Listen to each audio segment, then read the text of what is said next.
کہا گیا ہے کہ وہ ماہ رمضان المبارک کی آخری طاق راتوں میں جلوہ گر ہوتی ہے، لیکن بعض صوفیاء کا مشاہدہ ہے کہ بالعموم 27ویں شب ہی شب قدر قرار دی جاتی ہے۔ اللہ کریم آج کی رات ہمیں ان لوگوں میں شامل فرمائے کہ جنہیں اللہ کریم کی بارگاہ سے آج بخشش کے پروانے عطا کیے جائیں گے۔ آج کی رات چونکہ دعا کی رات ہے تو میں اس مناسبت سے آج چند گھڑیاں آپ احباب کے سامنے دعائے رسول کے حوالے سے ہی اپنی چند ایک معروضات عرض کروں گا۔ اللہ کریم مجھے حق بیان کرنے کی توفیق عطا فرمائے۔ دعا کیا ہے؟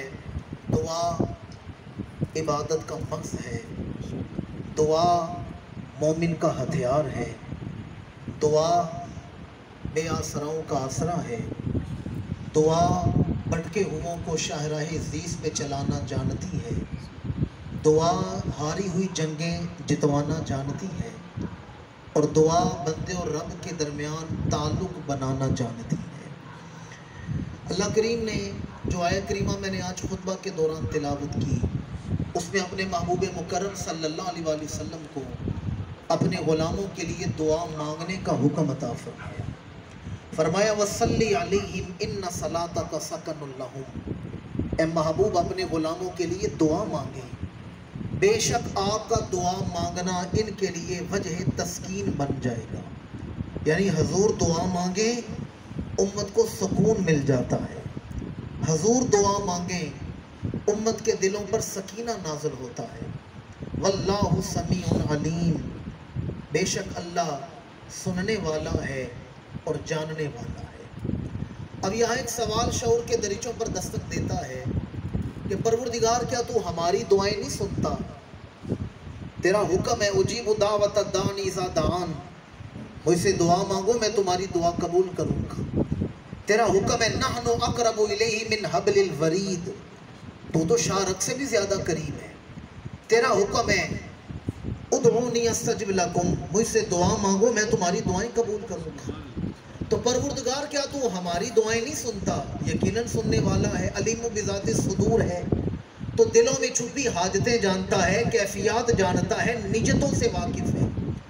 تو پھر اپنے محبوب کو دعا کا حکم کیوں دے رہا ہے؟ جواب آتا ہے تم دعا مانگو تمہیں عطا کروں گا تمہاری حیثیت کے مطابق، اور محبوب دعا مانگے محبوب کی دعا قبول کروں گا محبوب کی عز و شان کے مطابق۔ تمہیں عطا کروں گا تمہاری حیثیت کے مطابق، اور محبوب کو عطا کروں گا محبوب کی شان کے مطابق۔ ویسے آپ کا کیا خیال ہے، ہماری دعا حضور کی دعا کا مقابلہ کر سکتی ہے؟ بولتے نہیں آپ۔ جو محبوب دعا نہ مانگے، صرف نگاہ اٹھا کر آسمان کی طرف دیکھے رب قبلہ بدل دے، بجن کے نگاہ اٹھانے سے قبلہ بدل جائے، جب وہ محبوب دستے دعا اٹھاتا ہوگا اللہ پھر کتنے کرم فرماتا ہوگا۔ جو صرف نگاہ اٹھا کر دیکھے اللہ قبلہ بدل دے، اور جب وہ ہاتھ اٹھائے اللہ پھر کتنے کرم فرماتا ہوگا۔ یہی وجہ ہے کہ مسند امام محمد بن حنبل کی حدیث ہے، حضرت حذیفہ بن یمان رضی اللہ تعالیٰ عنہ انہیں رازدار نبوت کہا جاتا تھا، یہ حضور کے رازدار صحابہ میں سے تھے۔ حذیفہ بن یمان، آپ کا ایک قول آپ کو سنا رہا ہوں، اور میرا نہیں خیال آپ نے پہلے یہ قول سنا ہوگا۔ حضرت حذیفہ فرماتے ہیں امام الانبیاء دعا مانگیں ہم دعا مانگیں تو فرق کیا ہے؟ فرماتے ہیں ہم دعا مانگیں، ہماری دعا کا دائرہ کار اپنی ذات ہے، اپنی حاجات ہیں، اپنی خواہشات ہیں، پر حضور دعا مانگیں تو حضرت حذیفہ فرماتے ہیں ان صلاۃ محمد تدرکہ ووالدہ ووالد والدہ، فرمایا حضور دعا مانگیں تو حضور کی دعا کا فیض جس کے لیے دعا مانگ رہے ہیں اسے بھی مل رہا ہے، اس کے بچوں کو بھی مل رہا ہے، اور اس کے بچوں کے بچوں کو بھی مل رہا ہے۔ آپ نے توجہ نہیں کی میں کیا بیان کر رہا ہوں؟ 3 نسلوں تک حضور کی دعا کا فیض جاری و ساری رہتا ہے۔ ان صلاۃ محمد تدرکہ ووالدہ ووالد والدہ، حضور کسی کے لیے دعا مانگیں، حضور کی دعا کا فیض جس کے لیے دعا مانگ رہے ہیں اسے بھی ملتا ہے، اس کے بچوں کو بھی ملتا ہے، اور اس کے بچوں کے بچوں کو بھی نصیب ہو جاتا ہے۔ حضور کے ایک صحابی ہیں جن کا نام ہے حضرت انس رضی اللہ تعالیٰ عنہ، بڑے مشہور صحابی ہیں، یہ 10 سال کے بچے تھے. ان کی والدہ بی بی سلیم نے بیٹے کا ہاتھ پکڑا, حضور کی بارگاہ میں لے آئیں. یقین جانیے بڑی قابل فکر اور انتہائی محبت آفرین حدیث آپ تک پہنچانے لگے. 10 سال عمر ہے, والدہ ہاتھ پکڑ کر حضور کی بارگاہ میں لے کر آئیں بی بی سلیم, اور عرض کہ یا رسول اللہ میں آپ کی خدمت میں چھوٹا خادم لے کر آئی ہوں. کیا لے کر آئی ہوں؟ سارے نہیں بولے کیا لے کر آئی ہوں. یہ جملہ آپ نے یاد رکھنا ہے, اس کی تشریح میں آگے چل کے کرتا ہوں. میں چھوٹا خادم لے کر آئی ہوں. بڑے صحابہ تو ہیں آپ کی خدمت کے لیے, میں چھوٹا خادم لے کر آئی ہوں, آپ کی خدمت کرے گا. پھر یہ 10 سال حضور کی خدمت میں رہے. 10 سال کی عمر میں حضور کی بارگاہ میں آئے. 10 سال حضور کی خدمت کی عمر ہوئی 20 برس کہ اللہ کے رسول نے پردہ فرما لیا. جب والدہ حضور کی بارگاہ میں لے کر آئی تھی تو امام الانبیاء نے دعا کے لیے ہاتھ اٹھائے. مجھے یاد ہے میرا مضمون کیا ہے, دعائے رسول, اور میری عزت کوشش ہے کہ مضمون لوں اسی پر ہی بات کروں, دائیں بائیں گفتگو پھیلانے سے احتراز کروں. امام الانبیاء نے دعا عطا فرمائی, اللہم اکثر مالہ و والدہ و بارک لہ فیما آتیتہ. پروردگار انس کے مال میں کثرت عطا فرما, اولاد میں کثرت عطا فرما, اور جو کچھ انس کو عطا فرمائے سب میں برکت عطا فرما. ایک اور روایت میں 4 دعائیں ہیں, وہ بھی سنا دیتا ہوں. والدہ لے کر آئی, یا رسول اللہ میں آپ کی خدمت میں چھوٹا خادم لے کر آئی ہوں. حضور نے 4 دعائیں عطا فرمائی, پروردگار انس کی اولاد میں برکت عطا فرما, انس کے مال میں برکت عطا فرما, انس کے عمر میں برکت عطا فرما, اور انس جنت کی طرف آئے تو اس کے لیے جنت کے سارے دروازے کھول دینا. یہ کتنی دعائیں ہیں؟ سمجھ رہے ہیں نا میں کیا کہہ رہا ہوں, کتنی دعائیں ہیں؟ اب سادہ سا سوال ہے, اپنے ایمان کا فیصلہ کر کے بتائیں, یہ 4 دعائیں حضور نے جناب انس کو کب عطا کی؟ 10 سال خدمت لینے کے بعد عطا کی ہیں یا پہلے لمحے ہی عطا کر دی ہیں؟ میں جامع ترمذی کی حدیث سنا رہا ہوں. 10 سال خدمت لینے کے بعد دعا دی ہے یا پہلے لمحے ہی عطا کر دی ہے؟ اگر تو 10 سال خدمت کرتے پھر حضور دعا عطا فرماتے, ہم بھی مان لیتے حضور بطور اجر دعا دے رہے ہیں, بطور صلہ دعا دے رہے ہیں, پر 10 سال خدمت بعد میں کی ہے, پہلے لمحے میرے آقا نے دعائیں عطا فرما کے بتا دیا. وہ اور سخی ہوں گے جو خدمت لیتے ہیں پھر صلہ عطا کرتے ہیں. مدینے والے آقا ایسے سخی ہیں, خدمت بعد میں لے رہے ہیں, صلہ پہلے ہی عطا فرما دیا ہے. میرے آقا ایسے سخی ہیں, خدمت بعد میں لی ہے, اجر پہلے ہی عطا فرما دیا ہے. کسی نے مانگا نہ مانگا وہ جھولی بھرتے گئے. کوئی مانگے یا نہ مانگے, خدمت لے کر صلہ نہیں دیا, پہلے لمحے ہی 4 دعائیں. اچھا دعائیں کون سی تھی؟ پہلی دعا تھی پروردگار انس کی عمر میں برکت عطا فرما. پتہ جناب انس کی عمر کتنی تھی؟ 103 سال. کتنی عمر ہے؟ 103 سال. دوسری دعا تھی پروردگار انس کی اولاد میں برکت عطا فرما. انس اپنے پوتوں اور پڑپوتوں سے کھیلتے رہے ہیں. اور تیسری دعا کیا تھی؟ انس کے مال میں برکت عطا فرما. اوروں کے باغ سال میں 1 بار پھل دیتے تھے, جناب انس کا باغ سال میں 2 بار پھل دیتا تھا. اور چوتھی دعا کیا تھی؟ پروردگار انس جنت کی طرف آئے تو کیا کرنا؟ جنت کے دروازے, بولتے نہیں آپ, جنت کے دروازے. یاد ہے نا والدہ نے کیا جملہ کہا تھا جب حضور کی بارگاہ میں لے کر آئی تھی خدمت کے لیے, کہ میں کیا لے کر آئی ہوں جی؟ چھوٹا خادم. 3 دعائیں قبول ہو گئیں. انس فرماتے تھے 3 دعائیں میں نے دیکھی, 103 سال میری عمر ہو گئی ہے, میں اپنے پوتوں پڑپوتوں سے کھیلتا ہوں, میرا باغ سال میں 2 بار پھل دیتا ہے, مال میں, اولاد میں, عمر میں برکت ہو گئی ہے. رہ گئی چوتھی دعا, تو مجھے یقین ہے وہ بھی میرے حق میں قبول ہو چکی ہوگی. جب میں جنت میں جاؤں گا تو عرض کروں گا یا رسول اللہ آپ کا وہ چھوٹا خادم آ گیا ہے, وہ جو مدینے میں خدمت کرتا تھا آپ کا چھوٹا خادم آ گیا ہے. جو بات اس حدیث سے میں آپ تک پہنچانا چاہتا تھا, جناب انس کو حضور نے 4 دعائیں پہلے لمحے عطا کی. 10 سال خدمت جناب انس نے کی, پر دعا پہلے لمحے عطا کر کے بتا دیا. وہ اور سخی ہیں جو خدمت لیتے ہیں پھر صلہ عطا کرتے ہیں. مدینے والے آقا ایسے سخی ہیں, خدمت بعد میں لے رہے ہیں, صلہ پہلے ہی عطا فرما دیا. اب جو حدیث سنا رہا ہوں یہ سیدہ عائشہ صدیقہ سے مروی حدیث ہے. سیدہ پاک فرماتی ہیں کہ ایک دن حضور گھر تشریف لائے تو میں نے کیا دیکھا, امام الانبیاء کا چہرہ اقدس کھلا ہوا تھا. چہرہ فرحاں و شاداں تھا. تو میں نے دیکھا نا آج حضور خوشگوار موڈ میں ہیں, تو میں نے اس کے یا رسول اللہ آج آپ بڑے خوشگوار موڈ میں ہیں تو میرے لیے دعا کیوں نہیں عطا فرما دیتے, میرے لیے دعا مانگیں. پھر حضور نے دعا مانگی. الفاظ کیا ہیں؟ اللہم اغفر لی عائشہ ما تقدم من ذنبها وما تاخر وما سرت وما اعلنت. پروردگار عائشہ کے اگلے پچھلے چھپے ظاہر کمیاں کوتاہیاں ساری معاف فرما دے. دیکھیں کتنی خوبصورت دعا ہے. جب یہ ویسے صحابہ و اہل بیت محفوظ ہیں, لیکن دعائے رسول کی حاجت تو ہر کسی کو ہے.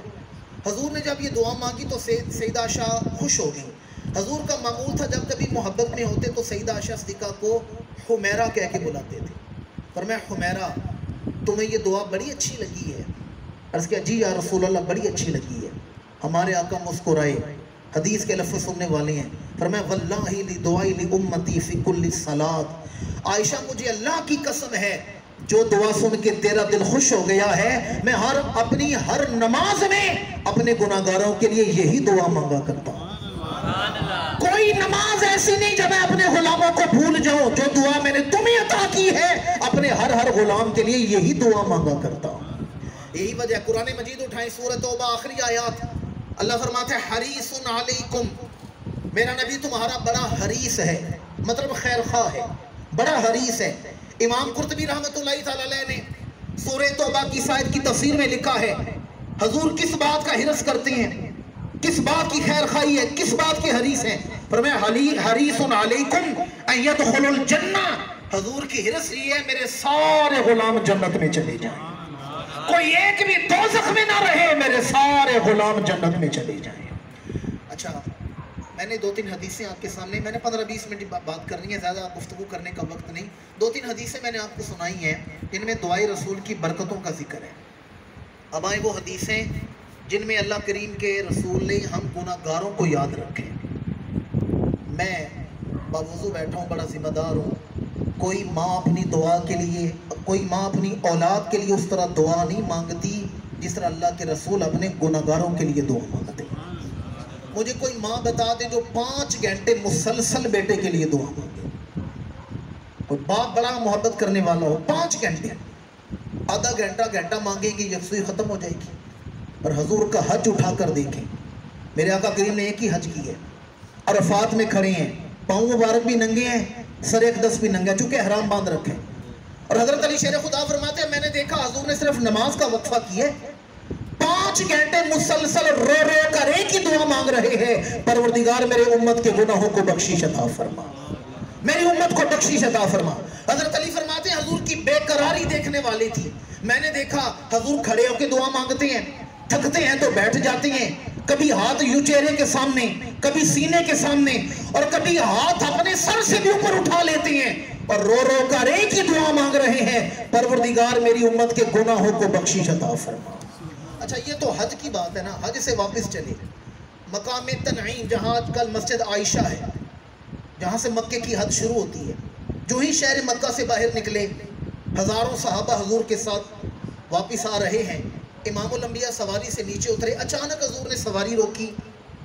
اسے امام ابن مردوی نے بیان کیا. حضور سواری سے نیچے اترے اور حضور نے زمین پر اللہ کی بارگاہ میں طویل سجدہ کیے, بڑا لمبا سجدہ کیا. پھر حضور اٹھ بیٹھے, پھر حضور نے دعا مانگی, پھر دوبارہ سجدہ کیا اور طویل دعا مانگی. 2 دفعہ سجدہ کیا, 2 دفعہ دعا مانگی. صحابہ نے اس کے یا رسول اللہ ہمیں سمجھ نہیں آئی کہ آپ سفر کر رہے ہیں, اچانک آپ نے سواری کو روکا, زمین پر اترے, سجدہ کیا, پھر دعا مانگی, پھر سجدہ کیا, پھر دعا مانگی. یہ 2 بار سجدہ کیا, 2 بار دعا مانگی, اس میں حکمت کیا ہے؟ میرے آقا نے فرمایا صحابہ میں حج کر کے واپس جا رہا تھا, اگلے زمانوں کو دیکھ رہا تھا, آنے والا وقت مجھے نظر آ رہا تھا, میں دیکھ رہا تھا میرے غلام کون کون سے گناہ کریں گے. آج گناہ ہم کر رہے ہیں, دعائیں کون مانگ رہا ہے؟ فرمایا میں ان کے گناہ دیکھ رہا تھا, پھر جب میں نے گناہوں پر آنے والے عذاب کو دیکھا میں اپنا سفر نہیں جاری رکھ سکا, میں زمین پر اترا, میں نے اللہ کی بارگاہ میں سجدہ کیا, دعا مانگی پروردگار میری امت کے صغیرہ گناہ معاف فرما. اللہ نے گناہ معاف کر دیے. میں نے دوبارہ سجدہ کیا, پھر دعا مانگی پروردگار میری امت کے کبیرہ گناہ معاف فرما. اللہ نے وہ بھی معاف کر دیے.